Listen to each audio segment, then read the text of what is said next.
Welcome to our pilot episode of What If? I'm your host, Alisa Anwar, and over the next 6 months, with the help of some experts, I'm going to be taking you all on a crash course on intergenerational fairness. From rising student debts, the housing crisis, to even discussing topics such as pensions and mental health in young people today. What if we actually listened to younger generations? On today's episode, I'm joined by Liz Emerson, Angus Hanton and Ashley Seager, who are all co-founders of the Intergenerational Foundation. What if? What if? What if? What If? A monthly podcast series in partnership with IF, the Intergenerational Foundation.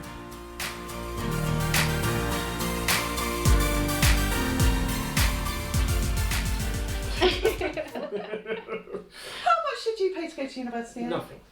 Angus, how much did you pay to go to university? Not only did I pay nothing, but if my father had been earning a little less, I would have had a student grant to pay for my living costs. A grant, What, so they actually not a loan. gave you money to go to university? Yeah, they would have given me money if I'd needed it. So Okay. my mother was a single parent, so I got everything paid, plus a grant to live off. Plus, what everyone's forgotten, in the summer you could sign on the dole as a student. And people did. And you'd get rent, and people did. Right, and so what you're now experiencing is the golden oldies, remembering steady on.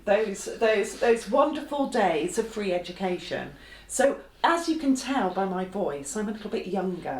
But Liz, it was better than that, wasn't it? Because when you finished, employers were queuing up to employ you. Yes. So there was this so-called milk round, where employers would go round trying to sort of outbid each other, really, to get hold of new graduates. When Angus and I went, obviously Liz being much younger, and this doesn't Thank you apply, very but when we went to university, I think 5%, 10% of school leavers went to university, something like that. Depends which universities you counted, but certainly about 10% in tertiary education. And then it's up to 50 now, or 40. Just under 50, yes. And the question then became, that's great, who's going to pay for it? Our education, university education, was paid for out of general taxation because it wasn't that big in the overall scheme of things. When you massively increase the number of school leavers going to university, there's a bill to be paid. And in the end, the decision was taken that it will be students who would pay for it through student loans because they would earn that back in their lifetimes through earning the graduate premium, as it's called. They would earn more. However, what experience has shown is that with a huge increase in the number of people going to university, that graduate premium has been eroded. You can have that argument all day long about who pays for tertiary education, but the fact is that we boomers didn't, and young people have to. And yet you came out with jobs, and I don't have a single friend who's really come out of university with a job. Yeah, that may or may not depend. I mean, I graduated in 1984 in the middle of a big recession, so jobs were hard to come by. But the general point is valid, that you were a shoo-in for a decent job. I'm interested, a question for both of you. When you went to university, as the oldies, I should say. I'm just moving closer to Alisa. When you both went to university, did you just assume you'd come out with a job? Yes, essentially yes. You felt privileged, and you thought the world would, well, I thought anyway, the world would likely be my oyster because I was getting a top-class education for nothing. Absolutely. There was a sort of labour shortage. In fact, to some extent, before COVID, we were getting to a situation where there was a labour shortage again in the UK for young people could get jobs, but they were not nearly so well paid. That was the problem. Many of those jobs were minimum wage jobs. So that we were in a situation where there was a shortage of graduates, and graduates were paid a premium, whereas now there's a surplus of graduates, and many people, about half of people who graduate, go to non-graduate jobs. And even when you go on a couple of years, still a third of them are working in non-graduate jobs. I think it's interesting that you both straight away just went yes, because that's definitely not the answer anymore. No. Our generation go to university, we come out, we've paid more money than I guess your generation have, and are we sure we're going to get a job? Maybe. And that's a really interesting issue, isn't it? It's like you can't really blame the boomers for that. We're not blaming a generation for the globalisation of the world, but it's the impact of changes in the workforce and in the jobs market that have fallen unfairly on younger generations. If there was ever a time when we needed an organisation like IF, it's now. And I think this summer has really shown the need for it. So we've got the A-level exam sham, everything to do with COVID that's happening with students at the moment. These are all topics we're going to touch on in later episodes. Yes. But I think the A-level exam fiasco is quite important because I think it's the first time, I don't know about you three, but it's the first time that I've seen the government do a U-turn that quickly as a result of students. The reason for the government U-turn, in my opinion, is because parents as well as grandparents could see the destruction that was happening to their own younger generations in their family. And so the mass protest that came about forced the government to reconsider what it was doing. Now we want to take that energy that was created around A-levels and bring it to other areas of policy where we think younger generations are being let down. And now that COVID has hit, we are deeply, deeply concerned about what the future is going to be for younger and future generations. It's possibly change on its way, though. You've seen over the cost of COVID and the enormous run-up in the national debt that will be passed to future generations. You've seen Boris Johnson, for example, insisting on maintaining the triple lock on the state pension, which benefits primarily the old, the poor old particularly, but the old in general. Whereas the younger Rishi Sunak, who's only just past 40 and is now Chancellor, he doesn't think it's odd at all to use future generations in almost everything he says, and he's now in dispute with Johnson about how much of their election promises they keep. And it's interesting to see the language of intergenerational fairness coming into the mainstream, and we like to take credit for that. I think it's nice that you have quite a positive outlook, because I think I have noticed, especially this summer on Twitter, especially young people have this sort of newfound activism behind them, and it's not just the A-level cohort, it's almost like previous years of university who've sort of been hard done by, by the strikes and everything. They're all coming together. Like Liz says, we don't really want to lose that activism and that energy that we have right now. Can I just add to something there? And I think it goes back to the Brexit referendum. It goes back to the EU referendum, sorry. And bear in mind that younger people overwhelmingly voted for Remain, and older people tended to vote for Brexit. And then the 2017 general election was when there was this youthquake where younger people actually did come out en masse to vote. And that has helped, I think, to empower young people to think that their voice is heard. It was kind of like a protest vote. Oh, 100% it was. Yeah. But it's very confusing for young people, isn't it? Because on the one hand, they realise they've been ripped off by the older generation, and on the other hand, they care about them, their own grandparents, but also they're very respectful to the older generation generally. What we're saying really as an organisation is absolutely we should protect older, poorer people. Yes. But we also need to protect younger, poorer people. And the age alone can no longer be used as a proxy for need. Need should be based on what you don't have, irrespective of your age. But one of the challenges there is that the older generation have far more lobby groups acting for them. I mean, Age UK is one example, but there are plenty of other lobby groups who are really focused on the interests of the old, and the young have very few.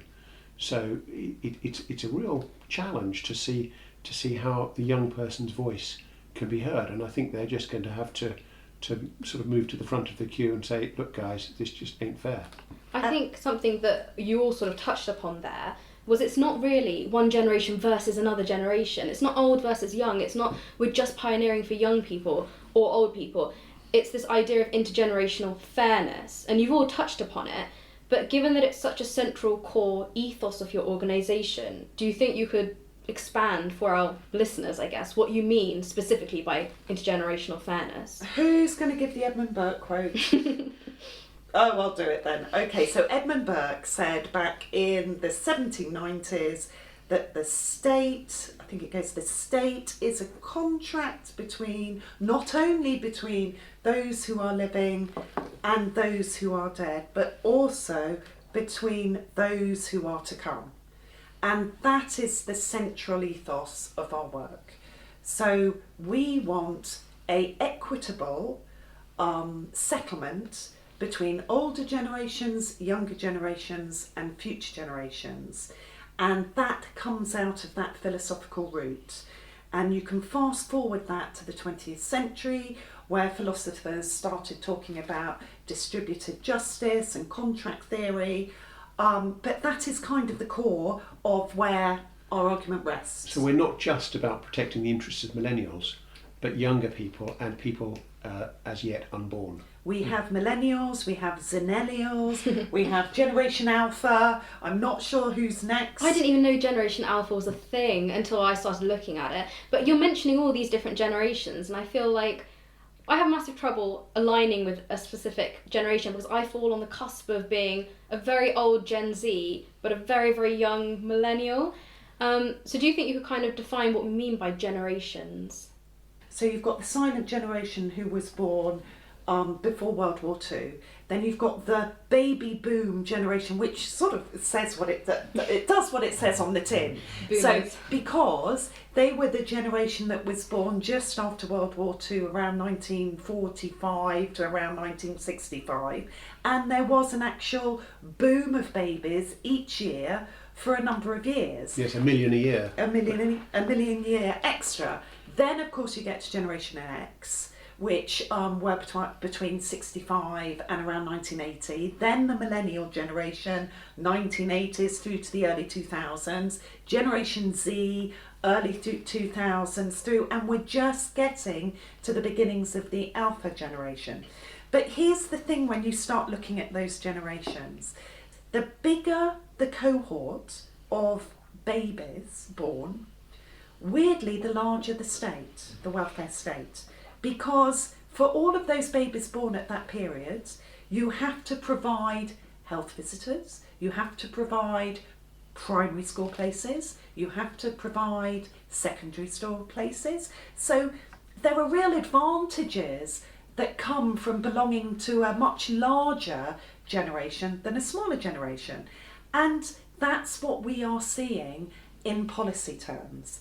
And that's where the kind of conflict and the straining of the intergenerational contract between the generations is starting to happen. Now, there's an elephant in the room in all of this, and that is the welcome, though sudden, rapid ageing of our population. So not only have we got that big rump of late middle-aged to early old age group of people, the baby boomers, they're all going to be living longer, much, much longer than previous generations, but our retirement and our pension system hadn't caught up with that. And so the big debate is who is going to pay for those people as they age. They're also much more likely to vote, and there are more of them to vote, so they use their political power very effectively. And it's not just voting power, they're more effective as lobbyists. They're more likely to be contemporaries of and know the policymakers, and they've got more time to do lobbying. So that they're likely to be more effective than a millennial who might have 2 or 3 jobs and be preoccupied, understandably, with establishing their life and their family. I think the boomer generation, to go back to your original question, is the key one here, because they came out of the Second World War, a hugely traumatic experience for people, and actually not just in the Western world, but the whole world. So after that war, deprivation, destruction, death, came a New Deal, the idea that everyone should have a completely new deal. The NHS was founded just after the war, for example. And those people, unwittingly, wrote themselves a hugely generous settlement in terms of university fees, free healthcare at the point of consumption, all of the rest of it, guaranteed jobs, trades unions were strong. Pensions. pensions, everything else. They wrote themselves a fantastic deal that essentially was going to be honoured by future generations. What they couldn't see was that this deal was going to be unaffordable as and when smaller generations came behind them, so there weren't enough money earners to pay the pensions and the healthcare and everything else, and the fact that they were all going to live much longer than they'd expected or any generation had previously. So in a way, IF was born out of the fact of what the hell do you do about the boomers and their generous settlement that's unaffordable? How do you divide that up more fairly? I think it's reasonable to say. I think it's interesting because I never knew that the size of a cohort made an impact on, as you said before, the welfare state and how much money and resources they got from the government. I don't think that's something that's really well publicised at all, because I don't think anyone from my generation would know that that's kind of the root cause of issues that we're having now. And I think that's why, going back in history, it's so important to look at actually what happened rather than going, okay, well, the boomers had everything, we get nothing. So you talked about boomers as one generation. So what work does IF do to support young people, so young millennials and Gen Z right now? That's a really interesting question. I suppose what we're trying to do is we're trying to provide robust evidence of how their prospects are being diminished because of policy. We're also trying to provide them with ammunition to go to policymakers and ask for a fairer deal. And I suppose we're also trying to get them to say enough. Enough is enough. Younger generations are really still smarting from the 2010 student deal and the tripling of tuition fees. That damaged their idea of, if you protest enough and ask for your rights, something will change. And all they've seen is a tripling of tuition fees and a legacy that's going to follow them for the next 30 years. And I suppose my plea to young people is don't just take it. You need to stand up and say enough. And if we can help younger generations do that, we will. I suppose there's also the question of how they do that. Certainly they need to assert themselves, but can they just do that through the ballot box? I mean, the senior politics professor at Cambridge, David Runciman, his view is that democracy cannot deal with this problem. He says that older people will always vote in their own interests, and they'll vote themselves benefits beyond what's affordable, and the democratic system cannot cope. In which case young people have to decide, how can they bring about change? And maybe older generations have to think, is this self-interested voting sustainable? But I think that's the nub of the problem, Angus, and isn't it interesting that actually a lot of our supporters aren't necessarily of the younger generation? No. A lot of our supporters are actually the parents and grandparents of young people who will use their votes to get a fairer settlement. So I think that's something positive. So how can young people get involved? We need young people to show older generations just how hard it is for them. And, that is obviously a difficult thing to do. Not everybody wants to go out into the public world and say, poor me. And I think younger generations have been trained not to do that. So IF is approaching its 10-year anniversary next year, Yes. isn't it? To add to the incredible work of IF, we're expanding our repertoire, I guess, and creating a podcast. So why did IF want to create a podcast? Can we say young people are so lazy they don't read anymore? So they. It's true though that young people, my daughters, are massive consumers of podcasts. I'm less so, although I probably should be, because they're very good. Yeah, there are two questions wrapped up in Elisa's question. Yeah. One is, what do we want to say in our podcasts? And the other is, strategically, why are we doing it? And you're answering the second one, strategically why you're doing it, and I'm trying to answer the first one. Well, I've got an answer to this. Yeah, okay. I actually think that when we're talking about intergenerational equality and intergenerational fairness, it's important that we don't talk on behalf of a generation. Yes. And I think that's why I've come in, really. That's how I look at my position in this organisation, is that I'm that age demographic that needs to speak on behalf of my own age demographic. And I think it comes across as a lot more credible if it's coming from us, because we've actually got a voice. If you're speaking on behalf of us, you're still giving us a voice, but we're not using our voice ourselves. And that's what this podcast is really about. And I guess every single month is going to be a monthly podcast. Every episode is going to be dealing with another issue. We have things like student fees, mental health is a big one, rent, housing, pensions, all of these big issues that kind of need dissecting and explaining, but from our perspective. And I guess that's, from my perspective, that's why.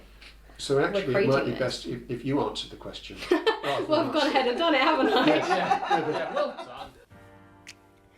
Fighting for equality amongst current and future generations is something that we should all strive towards, and is central to the work of IF. If any of the topics of discussion in this month's podcast have caught your attention, then head over to www.if.org.uk or follow the Intergenerational Foundation on Twitter, Facebook, and even Instagram. See you next month for our first proper episode, where I will be investigating the rise of student fees and debt. What if? What if? What if? What If? A monthly podcast series in partnership with IF, the Intergenerational Foundation.